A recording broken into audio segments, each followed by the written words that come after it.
The royal family, the epitome of high standards, decency and dignity. From the Queen to minor royals, the House of Windsor live under the constant glare of public scrutiny. Harry was dressed in this Nazi uniform. When that photograph was revealed and was published by the newspapers, all hell broke out. When they fall from grace, it's front-page news. The Prince of Wales was in fact in love with another woman. That exposed the whole fragile state of the marriage. Whether it's what they're saying... For Prince Philip to refer to them as having slitty eyes, I mean, that's completely unacceptable. How they're behaving. He had not enough to do. He was falling out of nightclubs, somewhat inebriated. Or who they fall in love with. He was divorced. She was a princess. The royal household were absolutely aghast. The media had an absolute field day when this relationship became public. This was a very racy royal girlfriend indeed. Royal scandals matter. The repercussions ripple through Britain. For the first time, you have a senior member of the royal family actually telling the world what is wrong with her marriage. Controversy can even cast questions over the crown itself. You think, well, why are we having a royal family if this is how they behave? Some royal scandals are beyond the palace's control, whether it's unwanted intruders. It was a huge scandal at the time, horrifying for a nation who expect their monarch to be better protected. Or troublesome in-laws. There will always be debacles with the Markles, and whenever they step into the light, they will cause another scandal.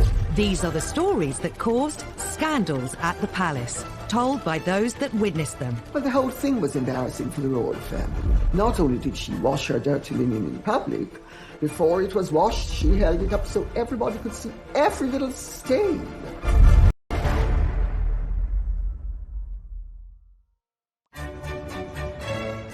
The House of Windsor, an institution at the heart of our nation.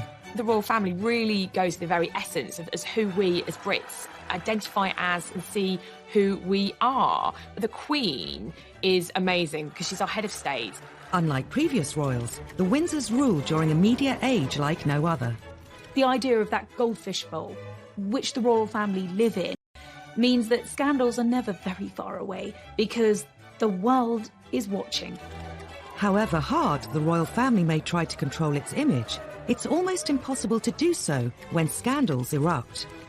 And no scandal caused as much damage to the House of Windsor as the day Princess Diana decided to reveal all about the state of her royal marriage. Diana had and nurturing the relationship. She did it with several journalists. She did it with writers. She did it with me. After their fairy tale wedding in 1981, Diana became the most scrutinized woman in the world. Diana was the biggest star, the biggest celebrity on the planet. If you wrote a story about Princess Diana, it was on the front page, no matter what. But not all the headlines were positive. Some press reports suggested that all was not well between her and Charles. Diana wanted to make sure the public heard her side of the story, even if it caused a huge scandal. In 1992, she dropped a bombshell that would rock the House of Windsor to its core. She secretly cooperated on a tell-all biography with journalist Andrew Morton. Princess Diana felt that she didn't have a voice. She was trapped inside the palace, and people didn't know her plight. She was approached by Andrew Morton through an intermediary called James Colthurst. He acted as a go-between. Andrew Morton gave him the questions. James put the questions to Diana, and she answered them in a tape recorder, and the tape was given to Andrew Morton. Colthurst made repeated clandestine visits to Kensington Palace and taped several conversations with Diana. I was working with Diana in 1992 and was completely unaware of her liaison with the go-between James Colthurst. Had I been aware of it, or had I been advised about it at that particular time, I would have probably encouraged her not to do it. Diana's butler, Paul Burrell, was one of her closest confidants. Even he was kept in the dark until shortly before the book's publication. I remember saying to her, "Do you think it's a good idea?" And she said, "Well, it's done now. It's too late." She didn't seem to care. This was her chance to tell the world exactly what she felt. During the conversations, Diana had revealed some of her most intimate secrets. Andrew Morton knew when published they would cause a sensation. He just could not believe what he was seeing. I mean, he knew he'd struck gold, but he was brave, and he was determined to go ahead and publish. In the weeks before the book's release, rumours of its existence circulated amongst the press. During an official visit to Budapest, Diana was confronted by the Queen's press secretary, Dickie Arbiter. She categorically denied that she had given any assistance whatsoever to Andrew Morton. She had that sort of look on her face, and I knew that she was being economical with the truth. But you don't tell... The story was published in January 1992. It shocked the world, though many greeted its claims with disbelief. The motivation was to tell the truth. For once, forget the propaganda, tell the truth about what's really going on, because we do face a crisis in the House of Windsor. It's obvious to everyone. And make you a rich man. Well, if that's a corollary, then so be it. The book alleged Diana had been driven to bulimia, severe depression and self-harm. It was headline news in every newspaper, every TV channel. The fact that Diana released such personal details about her life, it was just one thing after another, what she thought of the royal family, how they treated her. It was one of the biggest scandals ever. We knew that they weren't happy, but we thought they were managing that unhappiness. Morton's book showed that they in fact led very separate lives, and that as far as Princess Diana was concerned, her husband, the Prince of Wales, was in fact in love with another woman, Camilla Parker Bowles. Royal author Lady Colin Campbell knew Princess Diana well and has also written a biography of her. The whole thing was embarrassing for the royal family. Not only did she wash her dirty linen in public, before it was washed, she held it up so everybody could see every little stain. The most shocking claim in Andrew Morton's book was that Diana threw herself down the stairs while 4 months pregnant because she was so unhappy. While many poured scorn on the claim, Paul Burrell says he remembers the incident well. I was actually at Sandringham when I heard this enormous clatter on the wooden staircase to find the princess halfway down it, faking a tumble while she was carrying Prince William. There's no way on this planet that she would put at harm her unborn baby, but she wanted attention. I think the Andrew Morton book was a cry for help. Diana and Charles's marriage was under the spotlight like never before. So too his relationship with Camilla Parker Bowles. After Diana and Charles's separation, he decided it was his turn to bear all to the media. In an ITV documentary, he admitted he'd been unfaithful during the marriage, but only after it had irretrievably broken down. Now that Charles's affair with Camilla was public knowledge, Diana was determined to use the media to hit back again, with the biggest royal interview of all time. The princess always thought that revenge was a dish best served cold. Undeterred by the scandal that would inevitably ensue, once again Diana secretly collaborated with a journalist to broadcast her side of the story. During the summer of 1995, she'd been introduced to a young man working for Panorama called Martin Bashir, and heads of the palace. Diana and Martin Bashir would go on to hold a series of secret meetings. I used to go to White City and bring him back in my car in the boot so that nobody would see him. Martin Bashir would relish the prospect of being brought into Kensington Palace in the boot, mysteriously, secretly. Diana eventually agreed to Martin Bashir's request to film an interview. But fearful Buckingham Palace would find out, she kept it a secret, even from her press secretary, Geoffrey Crawford. At the time, for her press secretary and for the Queen not to know that this explosive interview was being planned and then filmed and then broadcast without knowledge was an extraordinary breach of protocol. Paul Burrell had helped arrange Diana's meetings with Bashir, but she was obsessed with secrecy. It was a Sunday afternoon. The princess said, "You haven't seen your family this week. Why don't you go home and see your wife and children?" I thought, this is strange. I took the opportunity to go home. The coast was now clear.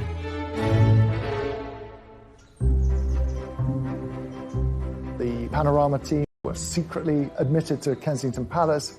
Their cameras were set up over a weekend. There was no one around. And they actually got the whole thing in the can before Diana admitted what was going on.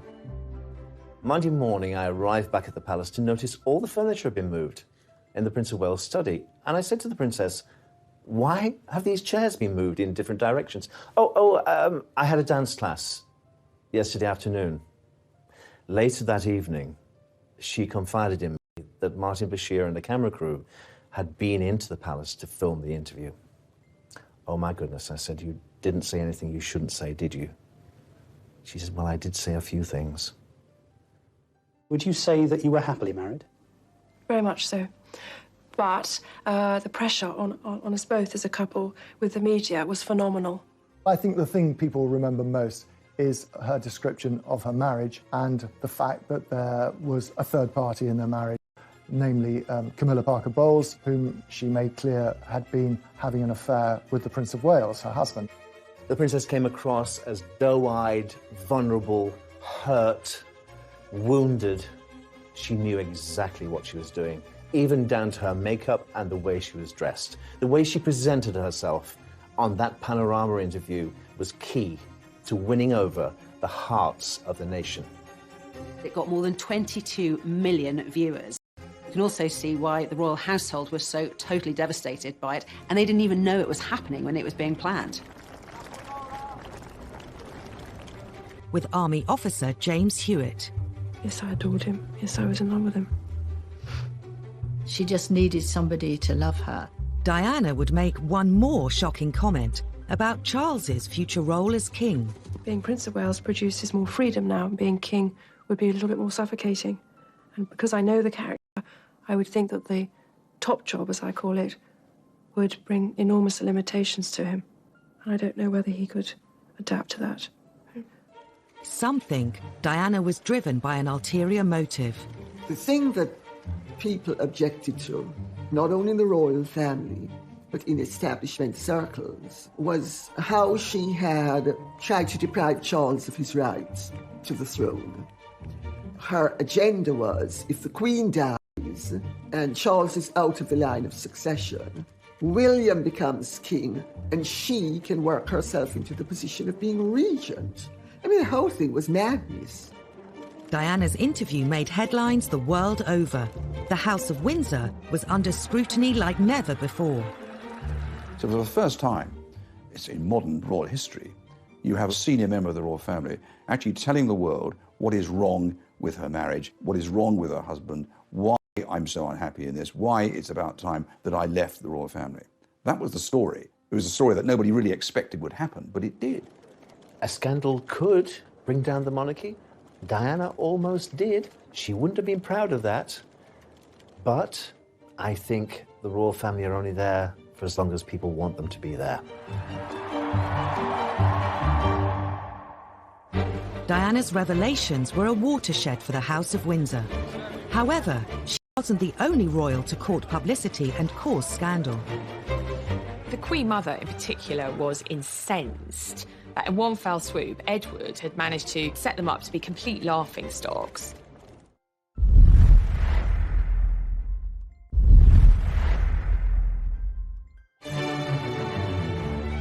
As reigning monarch for over 65 years, the Queen has had to endure decades of royal scandals. Many have involved her 4 children. The youngest, Prince Edward, and his wife Sophie, nowadays keep a low profile. He's the only one with a successful marriage of the Queen's 3 boys. He's the only one whose marriage hasn't ended in divorce, still happily married with 2 children. In his younger days, Edward attracted his fair share of headlines. Like Diana, he courted the media, in his case with sometimes disastrous results. Edward's first taste of controversy came in 1986. After graduating from Cambridge University, he followed his father theatre, but Edward decided to go into the Marines, which was a surprise for some people because he didn't appear to be cut out for it. This was a classic example where someone should have taken Edward on one side and said, this might not be your cup of tea. Just 4 months into his training at Sandhurst, Edward dropped a bombshell. Ingrid Seward was writing a biography of him at the time. Prince Edward was home for the weekend, and he told his family that he was going to quit the Marines. They said, don't be ridiculous. And they talked him round. He said, oh, OK, I'll stay. And he drove back to his base camp the next morning and handed in his resignation. And Princess Anne was driving back to Gloucestershire and nearly put a car in the ditch when she heard on the radio that Edward had resigned, because the last thing she knew, that they'd had this really good talk, and he'd said he'd stay in. The news was received with natural disappointment that His Royal Highness had come to this decision. Some members of the royal family felt he'd let the side down. The Queen Mother was one who felt disappointed in her grandson's behaviour. His father, Prince Philip, was apparently very upset and angry because, of course, you know, what's a royal to do if they're not to be in the armed forces? Soldiers make an oath to Queen and country. For a member of the royal family not to be up to it in terms of joining a military unit was damaging. After quitting the Marines, Edward was free to indulge his real passion. Hurrah, hurrah! During university, he'd developed a love for the performing arts. Edward had always been seen as a man who seemed to be at his happiest on the stage. He also managed to convince other members of the House of Windsor to take part in a TV special, It's a Royal Knockout. All this quasi-excitement doesn't really matter a damn to you, then? No, we're the strong, silent types. We're the best blue bandits there are. The programme was widely seen as a really low point for the House of Windsor. It was an incredibly kind of toe-curlingly embarrassing affair. You've got the members of the royal family prancing in period costume. They look like extras from the Tudor court.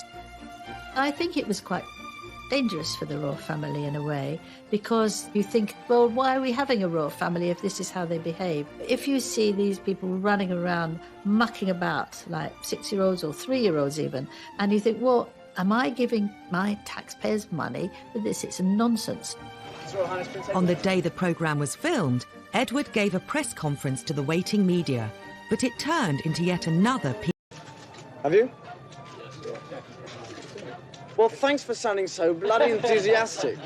Richard Kay was the Daily Mail's royal correspondent covering the day's events and was at the press conference. And he said, what did you think of it? Well, we couldn't really answer because we hadn't been allowed to see it, at which point Edward sort of threw his toys out of the pram, if you like. What did you think of it? Thanks. I thought it was great. He displayed a very impetuous side of his character, and of course it was reflected in the television broadcasts and the newspaper accounts at the time. If Edward hoped It's a Royal Knockout would bring the royal family's image up to date, the whole affair did precisely the opposite. The Queen Mother in particular was incensed that in one fell swoop, Edward had managed to set them up to be complete laughingstocks. And she, having tried so hard to kind of reposition her family and obviously her daughter as monarch with dignity and gravitas, prancing around in Tudor costume, kind of laughing and braying in front of the cameras, it took them back several years. The fiasco didn't deter Edward from embarking on a career in television. In 1993, he started his own TV company, Ardent Productions. At the time, he made the mistake in saying, well, I'm not going to work on my royal connections, but practically every documentary he made had a royal connection. In 2001, Ardent were commissioned to make a series called A to Z of Royalty for an American TV channel. Prince William was about to start university at St Andrews. At the time, it was a big story. There was an agreement in place between the palace and the media that we would turn up to cover Prince William's first day at university, and we would then leave, which we all duly did, except there was one film crew that didn't pack up and leave, and ironically enough, that was Edward's. Edward's film crew broke the agreement Clarence House struck with the media and continued to film around the university. Edward and his media career once again attracted all the wrong headlines. Edward was very defensive about it, maintaining that they weren't stalking Prince William, they were merely doing some extra shots they wanted to take up there. It did look very much like there were two rules. One rule for the working press, if you like, the media, and another for the royal family. It looked favouritism. Press reports claimed Ardent's bungling caused a huge bust-up between Edward and William's father. Prince Charles was apoplectic about it. When news reached him that there was still a camera there, there was quite a colourful phone conversation had between the two brothers.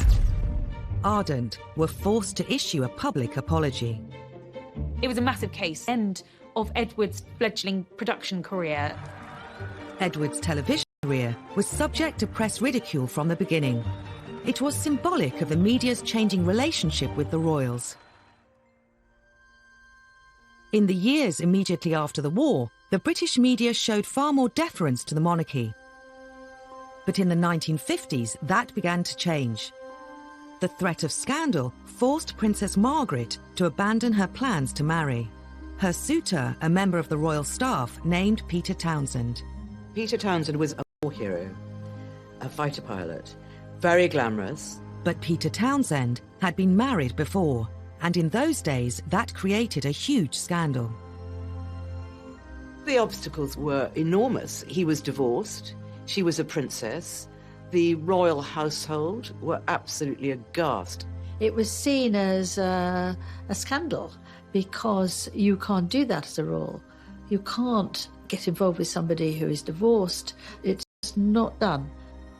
Sir Alan Lascelles, who was the private secretary to the Queen, when Townsend went to tell him of the news that they intended to marry, Lascelles said, "You must be either mad or bad or both." The Royal Marriages Act meant Margaret needed her sister the Queen to agree to the marriage. But her role as head of the church placed Elizabeth in a compromising situation. The Queen was head of the Church of England, therefore could not condone the remarriage of divorced people in church. So for Princess Margaret, that was going to be tricky. Divorce was a dirty word. It was a dirty word in terms of the church. It was a dirty word in terms of government. In those days, the church did not recognise divorce. They knew it was happening, but they didn't recognise it. They didn't like it. As the church and the powers in the government pressed the Queen to oppose the marriage, the romance was about to become public knowledge. An eagle-eyed reporter saw Margaret brush a bit of fluff off Group Captain Peter Townsend's RAF tunic, and royals don't brush fluff off the hired help's tunic, and they thought, aha, there's something here. It was out in the open, they couldn't disguise it. That gesture of the bit of fluff went right round the world and was, in fact, a major story which led unquestionably to a crisis. This was a public display of affection which was very unwise. The press latched onto this enticing story. It offered romance, drama, and real danger for the House of Windsor. The country was hooked. Margaret was really the first celebrity royal. People were fascinated in her life, and she was dating someone who was quite a controversial character, and this was quite a racy royal romance, so it made the headlines.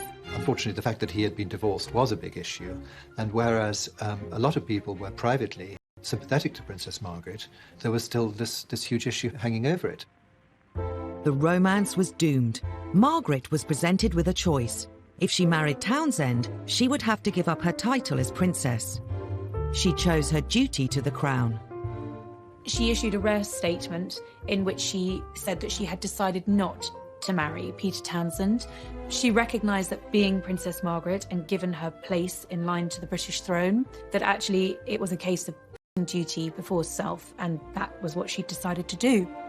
It was the first of the post-war scandals to hit the royal family. It was a tragedy in many ways that Margaret hadn't been able to marry him. He was her first love, the big love of her life. The Queen's intervention quelled the growing controversy around Princess Margaret's love affair. But the damage to royal reputations was done, and the floodgates had been opened. The age of deference was over. The royal family was now fair game. Half a century later, tales of a tearaway prince would create more shocking headlines in the tabloid press. Prince Harry did have a very troubled adolescence. He missed his mother a lot.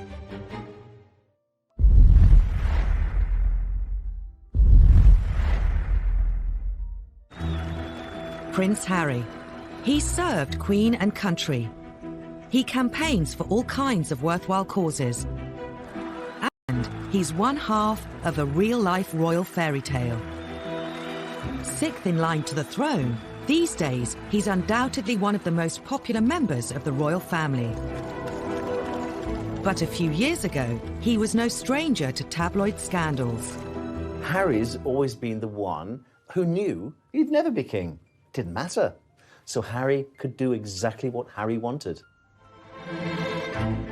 Harry was doing his A-levels at Eton College, but was destined to join the armed forces. The army was always his first love. I remember him as a 5- and 6-year-old strutting around Kensington Palace in army fatigues with a parachute regiment beret. But before serving in the military, Harry was grabbing the headlines. He had not enough to do. He was falling out of nightclubs, somewhat inebriated. In 2002, the antics of the 17-year-old were to make front-page news. He got involved with smoking cannabis and drinking too much, so his dad took him by the ear and took him to a rehab centre. Prince Charles was so concerned at how often his younger son was using cannabis that he insisted he visited the Featherstone Lodge Centre in South London. Prince Harry met addicts. Story caused a stir and would become a major front-page splash. The News of the World got a hold of the story and, put it to the palace, and we're going to go and run with a big story about drugs. Prince Charles's spin doctor at the time, Mark Bolland, later said they decided to cooperate with the News of the World to try and present the story positively. They showed the Prince of Wales in a good light by saying as a dad he was taking his kid to a rehab centre to show the dangers of drugs and drink. And the News of the World would go along with it because then they could run the story on the drugs anyway. What youngster of that age wasn't falling out of nightclubs or pubs? It happens all the time. Even if you've got a protection officer in tow, that you are going to get up to things that maybe you shouldn't. Others in the media speculated that Harry was struggling to cope with the death of his mother at the age of 12. Prince Harry did have a very tough time after the death of his mother. He had a very troubled adolescence, very public displays of fighting with photographers and getting drunk. I think he missed his mother a lot and didn't really have a role in life. I think Harry's wild teenage years have a direct link to losing his mother. William and Harry walked behind Diana's coffin as part of the funeral cortege. Having grown up with them, of the two boys, I always worried about Harry most. An almost intolerable moment for the two boys, the two princes. Impossible to put into words. I knew that William was of an age he could understand his mother's passing, and Harry wasn't. And that really did affect his teenage years. He admitted a couple of years ago that he suffered mental health as a result of the death of his mother. At the time, he said no 12-year-old should be asked to walk behind a coffin. But then Prince Harry's no ordinary 12-year-old. He's a prince of the United Kingdom. After the rehab story, the press became increasingly interested in Harry's personal life. This was a difficult time for Harry. When Harry and William were at school, the press had voluntarily signed this agreement with the palace that they would give the boys their privacy. That was a big deal on Fleet Street. They were prepared to do that. But of course, once they left school, all bets were off. With Harry viewed as fair game by the tabloids, the floodgates opened. It was a fancy dress party with a colonial theme. Harry, for some reason beyond most people's understanding, decided that he was going to dress up with Nazi insignia, which a guest caught and photographed and sold to the Sun. He made this very, very silly mistake, obviously deeply inappropriate, going to this fancy dress party, which itself had a pretty dodgy theme, colonialism. And obviously when that photograph was a sort of global upset. I was in Barbados at the time, and I was talking to this minister, and he was horrified. The Jewish community were very upset about it, and so they should be. I think everybody should be upset about it, that a member of the royal family, and a senior member of the royal family at that, was wearing a swastika armband. The timing was particularly bad, as it happened 2 weeks before the 60th anniversary of the liberation of Auschwitz. It was seen as trivialising something that was such an important part of world history. It was a huge scandal for the royal family. It was such an insult to so many people. But obviously Harry hadn't thought about it, and obviously William hadn't thought about it either, or else he would have said, hey, that's a really silly idea. To make matters worse, the press brought up old stories about the Nazi connections of Edward VIII, the Queen's uncle. I think Prince Harry inadvertently, by effectively a schoolboy prank, brought a lot of those feelings back to the fore. The royal family immediately apologised. I don't believe for a minute that he's got those sort of anti-Semitic tendencies. It was just thoughtless, and he really messed up. It could have affected his career in the army. He was just about to go to Sandhurst. But the military academy accepted his application. Then he got the call to the army, and that was the making of him. He excelled as a cadet. He excelled when he joined his regiment, the Blues and Royals. Harry was posted to Afghanistan. He became the first member of the royal family to serve in a war zone since his uncle, Prince Andrew. He was trying to find a role for himself, and in the army, it seemed he'd found one. He'd served with great distinction. Soon before Harry was due to go on his second tour of duty in Afghanistan, he took a trip to the US. I think going to Vegas was really Harry having his last hurrah before going to war. Harry was going to the front line. In August 2012, footage emerged of Harry at a Las Vegas pool party surrounded by women in bikinis. He let off steam in a way which sort of raised eyebrows. I think that's at the very least. He probably felt no 100% guarantee that he was going to come back in one piece. He might come back in a body bag, might as well let his hair done. And then he did just that. But his send-off party left him with more than just a hangover. He was snapped naked after a game of strip billiards in his hotel suite. The scandal went global. This was front page news. Harry naked in Vegas. I'm not saying that he shouldn't have done it, but his protection team have let him down again. This was a naked body saw things going wrong, and on this particular occasion they didn't. The photos rapidly spread across the world. There was a strong effort by the palace to suppress the pictures, to prevent them being published in this country, and for some time that held firm. It was quite ludicrous, really, because they'd already been seen by anyone who's got a computer or a phone. They could just tap in and look at them. A few days later, those pictures of the party-loving prince made a splash in this country too. He was portrayed in the media as a foolish young man who had some life lessons to learn. In many ways, it was rather unfair. I mean, he was only doing what a lot of young men of his age do. I think at the end of the day, when the pictures started appearing, it endeared Harry to the great British public. They thought, hey, he's one of us.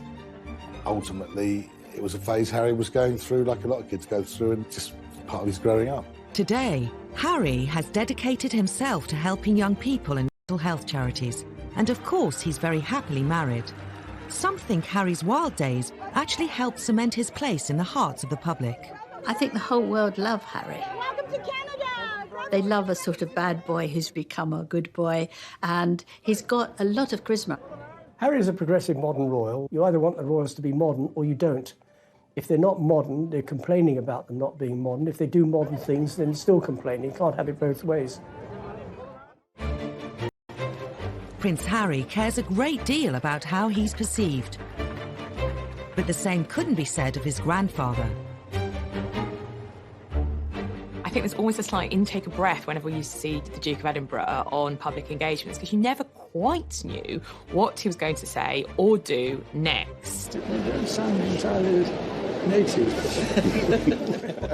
He does have an extraordinary ability to put his foot in it.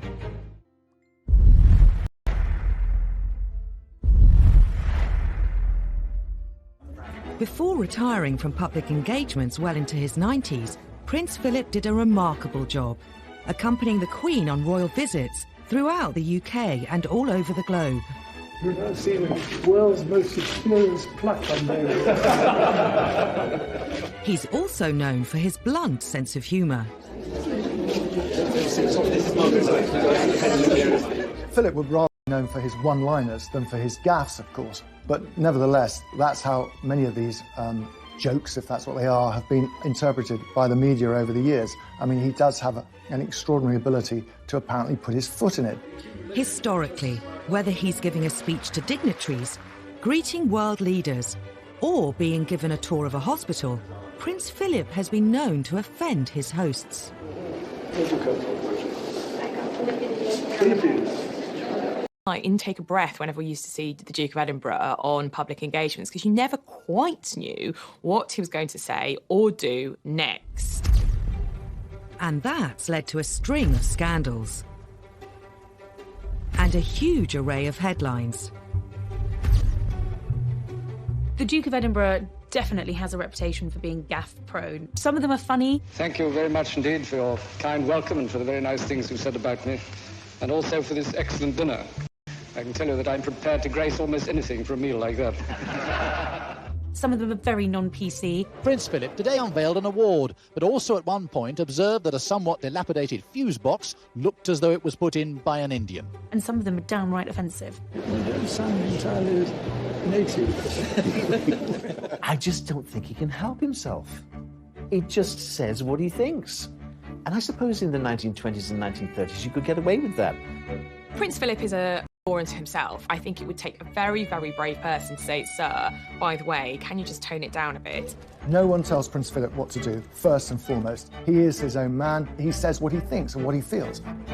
At the centre of a storm, the Duke visiting Ely Cathedral today, saying nothing more about handguns. On his behalf, though, a lengthy apology from Buckingham Palace after he questioned the wisdom of new restrictions. He is trying to say the right thing, and sometimes it doesn't come out quite right. He's always taken the view that his role is an icebreaker. The Queen is actually remarkably shy. In 2013, Philip met Nobel Prize-winning education campaigner Malala Yousafzai. One thing about children going to school. They go to school because their parents don't want them in the house. Instead of putting people at ease, sometimes he puts them in the spotlight. In 2010, Navy Sea Cadet Elizabeth Rendell made national news when the Duke asked her if she worked in a strip club. He was with people in uniform. He's always much more comfortable with naval and army types. And he obviously felt secure in their surrounding that he could crack a joke. While people in the UK are used to his old-fashioned sense of humour, on the international stage, the Duke has sometimes threatened diplomatic relations with foreign countries. I don't think he means any genuine offence when he makes these one-liners, but unfortunately, he has offended nations and peoples around the world. In 2009, the Duke committed one of his most high-profile blunders when meeting Barack and Michelle Obama. Meetings with the Chinese, the Russians, David Cameron. Can you tell the difference between I think Prince Philip asking whether you could tell the difference between Chinese, have a preponderance of saying something rude about the Chinese. In 1986, while on a state visit to China, Philip made arguably his most infamous and catastrophic blunder of all. They were behind the red flag of China for the very first time, a huge visit because of all the trade potential. And it went terribly well, up and until Philip's comment. He described Beijing as ghastly and then made further offensive comments about the Chinese people. I was there when he said to a group of students, if you stay here any longer, you'll get slit eyes. The students themselves weren't offended. However, the hosts were, and there was an enormous diplomatic mission undertaken to smooth things over. Of course, on the surface, everyone said they weren't offended at all, but we were always told that behind the scenes, things were very fraught. I don't think the Queen was overly impressed with that one. The Duke's gaffes may cause tension, but the press have always lapped them up. Some who know the royals feel Philip is treated unfairly. Prince Philip likes to relate to people on a human level. He tells jokes that are funny. What have you done wrong to be exiled? But if you hijack the joke and take it out of its context, it can be misinterpreted. The problem is when Prince Philip makes a gaffe, all the press are absolutely delighted because there they have their story. During royal tours, there's always somebody that goes off on what they call gaff watch. They follow Prince Philip to see if he says anything rude or inappropriate or racist. And he nearly always used to come up with some very funny remark. He can be a godsend to the media, but sometimes he does offend. Yeah, there's no doubt about that. There's some classics, like when he went to Australia. In 2001, the Duke was accompanying the Queen on a royal tour of Australia to help mark her Jubilee. The Duke asked Aborigines if they still threw spears at one another. It was just one of those moments where people just didn't know what to say or where to look. This comment caused such uproar and such offence that the palace was forced to release a statement to make it very clear that the Duke had made these comments with a light heart and that no offence was intended. But of course, by that point, the damage had been done. He had hugely offended his hosts. In spite of, or perhaps because of Prince Philip's infamous gaffes, he's remained very popular with the public. Well, Prince Philip is one of the most well-loved members of the royal family. He really was the kind of comedic companion to the Queen. He has been sort of a wonderful husband to the Queen, so supportive throughout. An essential ingredient of any happy marriage. And you can take it from me that the Queen has the quality of tolerance and abundance. Sometimes it's not just the reputation of the royal family that's on the line, it's their safety. When there's a lapse in security, it's not simply a scandal, it's a matter of life and death. The royals have been hit by a number of scandals involving their personal security. Security scandals are scandals because this is our royal family. They're precious to us and we want to keep them safe. Well, if we can't keep some of the most important people in the country, the Prime Minister, members of the royal family, alive, then what hope do we have for the rest of, hoi polloi? As stories have emerged of royal security lapses, they've given us a glimpse into the private lives of our royal family. In the early 1980s, an intruder at Buckingham Palace got dangerously close to the Queen. I think in this day and age especially, the security of the Queen is of the utmost importance, and we have to ensure that we do have the best security in place and protection for her. You would think that Buckingham Palace is one of the most secure properties in the land. You're wrong. 7 a.m. on a hot July morning in 1982. 33-year-old unemployed decorator Michael Fagan was suffering from severe depression after the breakup of his marriage. He found himself outside Buckingham Palace and spotted an open window. Back in the day, the security was there, but not enough. Fagan scaled the floor. He began wandering the corridors of the palace. Within minutes, he reached the wing housing the royal apartments, including the Queen's bedroom. He had managed to completely evade royal protection and security and get straight to the Queen. On his way in, Fagan had set off an alarm sensor, but thinking the alarm was faulty, the police silenced it. To make matters worse, the armed police officer, who should have been outside the royal bedroom, was away from his post. Fagan walked straight into the Queen's bedroom, where she was fast asleep. He could easily have killed the Queen in her bed, and that would have been it. He sat on her bed, and apparently she kept him calm by having a nice chat. Minutes later, palace police bundled him out of the room. Her Majesty told me the story personally. I said, well, that's extraordinary. She's plus, he was gripping a broken ashtray and he was bleeding on my counterpane. All she was worried about was the bloodstain on her bedclothes. She wasn't worried about her safety at all. Anything could have happened to our monarch lying in her bed. She could have been knifed, she could have been suffocated. It was a huge scandal at the time, horrifying for a nation who expect their monarch to be better protected. The embarrassment and the scandal reverberated through the corridors of Buckingham Palace, down the Mall into Westminster. It was such a national scandal that the Home Secretary offered his resignation. The Queen said no, but he obviously felt embarrassed enough to offer it, and I think that was right. Michael Fagan wasn't charged, but did spend the next 6 months in a psychiatric hospital. The scandal meant that royal security was doubled and Her Majesty could sleep safely in her bed. The Queen had a close escape, but 2 decades later, the royals were hit by yet another security scandal at Prince William's 21st birthday party. It seemed lessons hadn't been learned. It's impossible to believe that an imposter can get into Windsor Castle, particularly something as high profile as Prince William's 21st birthday party, and yet that's what happened.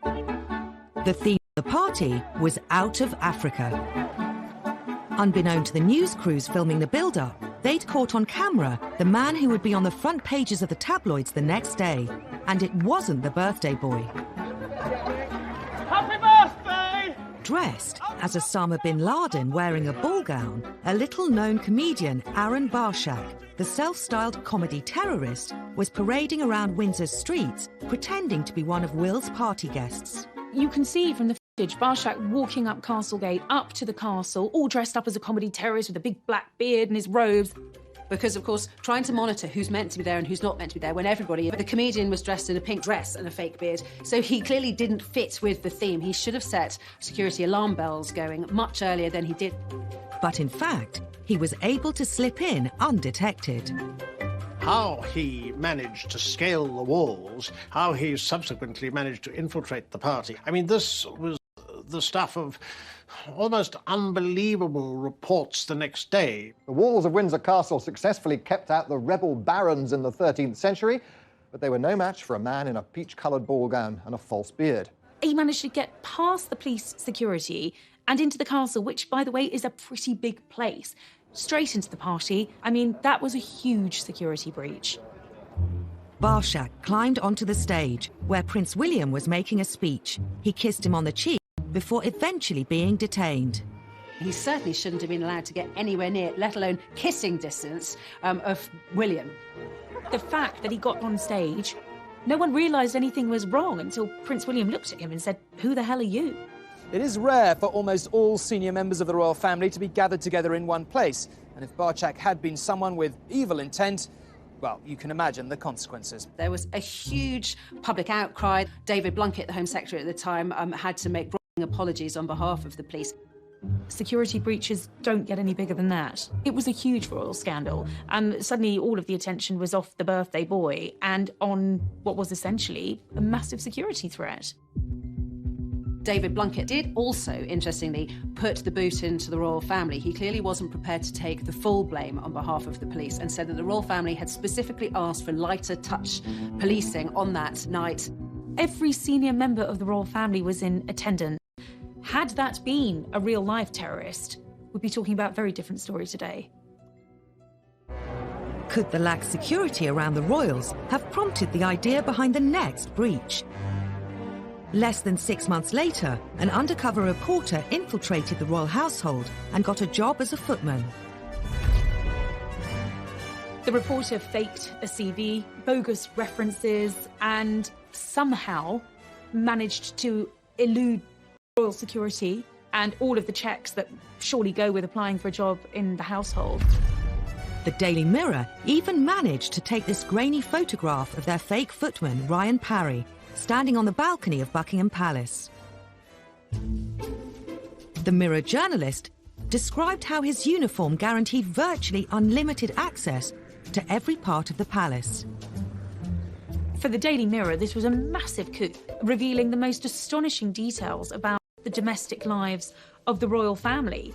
The fake footman had access to Queen and Prince Philip their breakfast. He revealed these fascinating details of breakfast with the royals, the Queen feeding her corgis marmalade and toast underneath the table. They all thought Queen would be eating off gold plate, and the idea that her muesli is brought to her in Tupperware boxes sort of really appealed to people. The British public were able to gawp at what Her Majesty eats for breakfast. The country was shocked someone with a fake CV could get so close to the Queen. It just makes you wonder about how many other people they've employed who have had slightly dubious backgrounds. Even more embarrassing was the timing of the scandal. He was there on the eve of a presidential stay. In fact, he saw the president's bedroom. There could have been a real scandal over the fact that this undercover reporter was working within feet of President Bush while he was a guest of the Queen. For the palace, utter humiliation, an absolute breach of royal security. While security staff can be hired and fired, even the royals can't choose their in-laws. The Markles, they're not going anywhere. Meghan's family obviously want to cash in on her fame and her royal connections.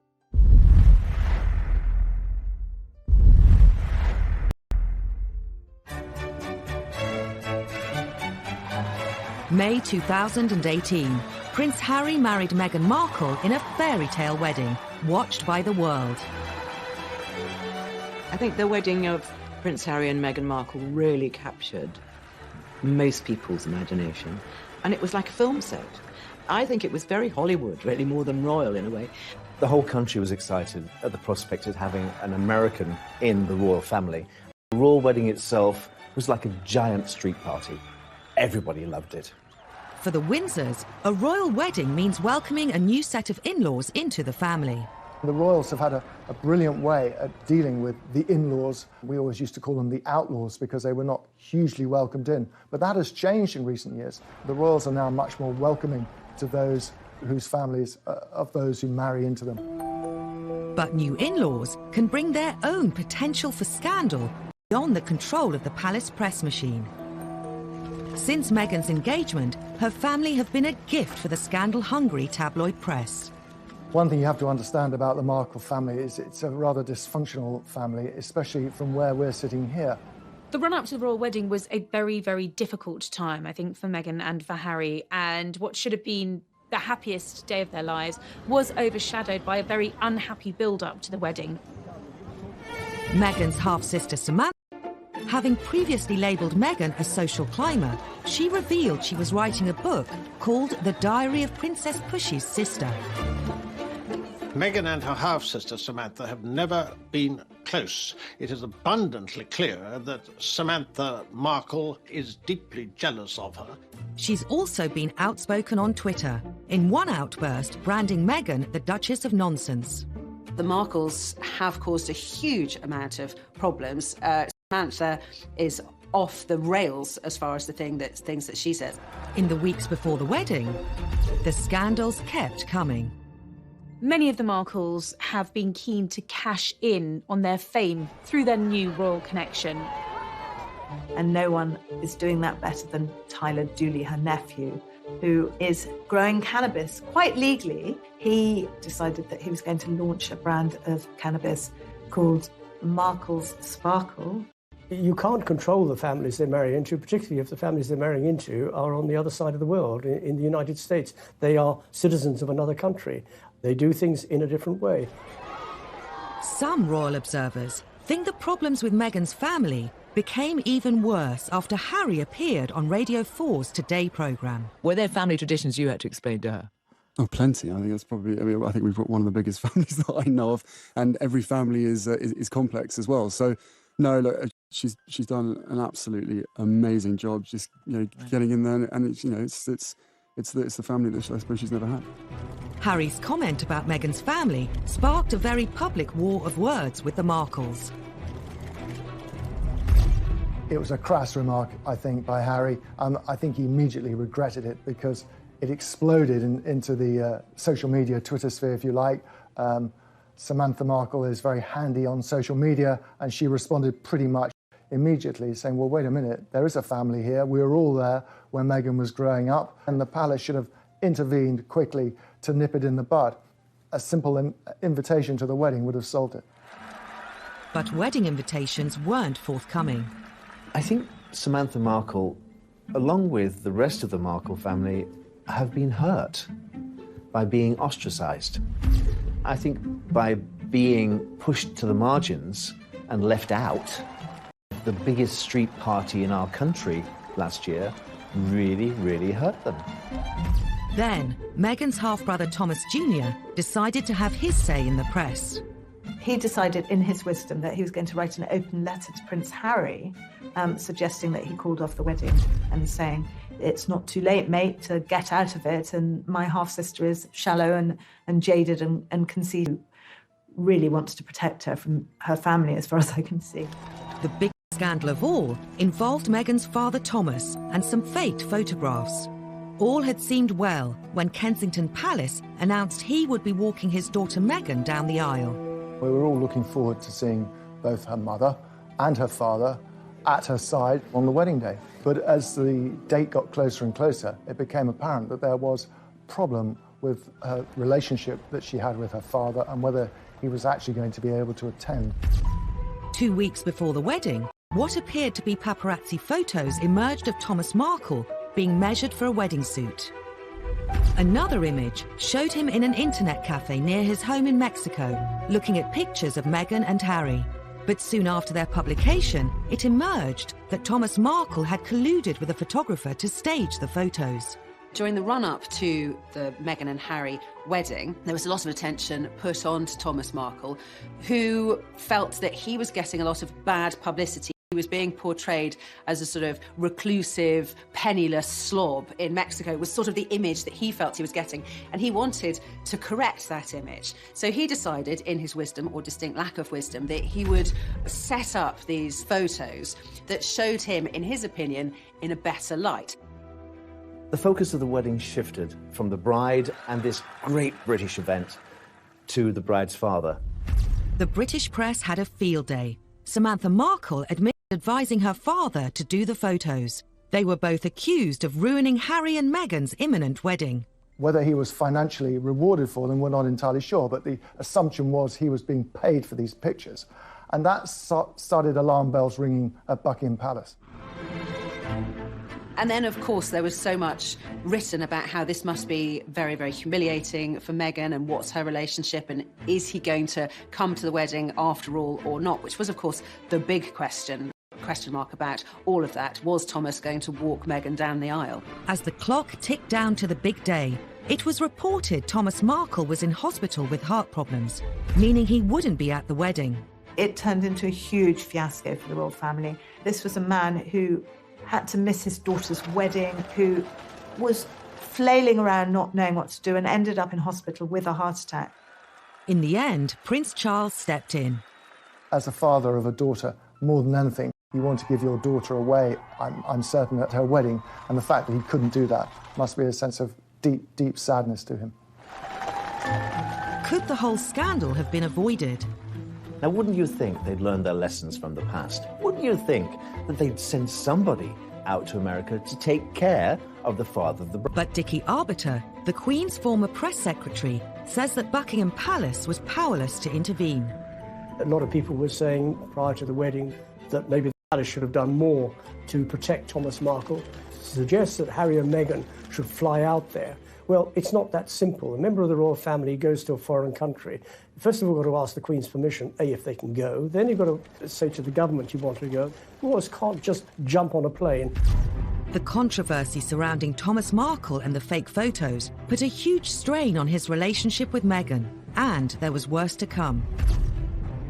Meghan tried to mend the rift and wrote to her father. What did he do? He released that letter, a personal letter from his daughter to himself, to the media.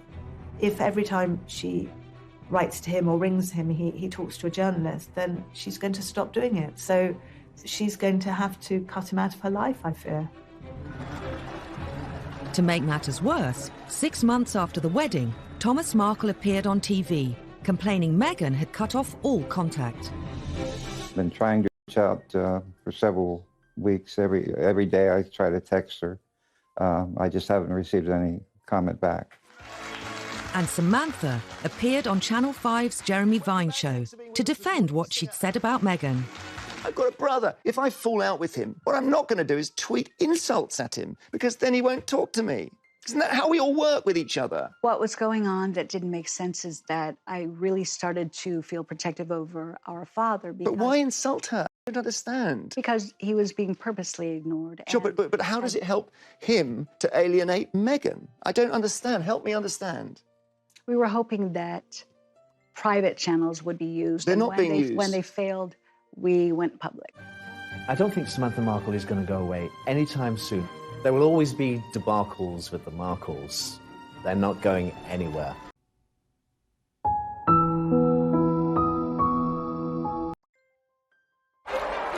The royal family, the epitome of...